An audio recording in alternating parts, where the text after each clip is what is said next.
Nancy Pelosi says President Trump is staging a cover-up. This sounds very exciting.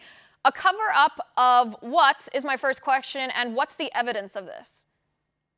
Let's just assume it's not about his hair. That's the obvious. So the cover-up that she's insinuating here. And secondly, who thought that a meeting on infrastructure would get this crazy, right? So what she's saying is that because he stonewalled the testimony from McGahn, that is tantamount to a cover-up.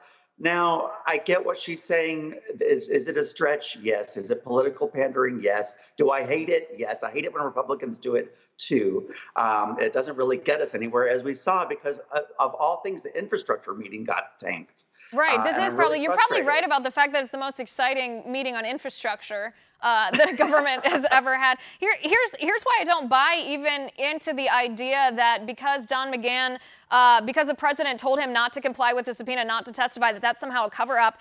Didn't McGahn testify to Mueller? Robert Mueller, the special counsel who, remember, the Democrats held up as like the be-all, end-all investigator. Didn't he give 30 hours of testimony to Mueller?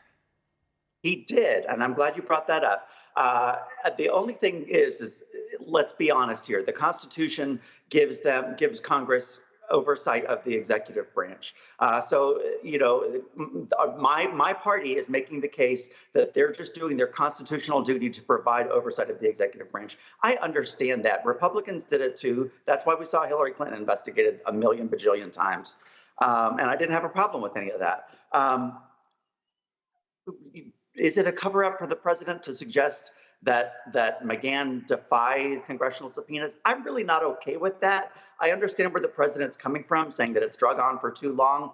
But nonetheless, they do have a constitutional duty to provide oversight. In my humble opinion, Mueller punted the obstruction case to Congress by refusing to really make a call on whether or not there was obstruction. And he also said that he couldn't identify. He also said he couldn't identify any elements that would constitute a crime. The only thing that the Democrats are hanging their hats on by saying, "Oh, it's been punted to Congress," is because Mueller said, "But it also doesn't exonerate him," which we all know. We've been over this 100 times. It is not the job of a prosecutor to exonerate someone. Either you have proof and you show the proof that the elements of the crime exist, or you don't. And if you don't, then it doesn't matter whether the behavior is shady. It doesn't matter whether it meets some elements. If you choose not to prosecute, that's your only job, to decide yes or no. If it's no, your job is not to exonerate.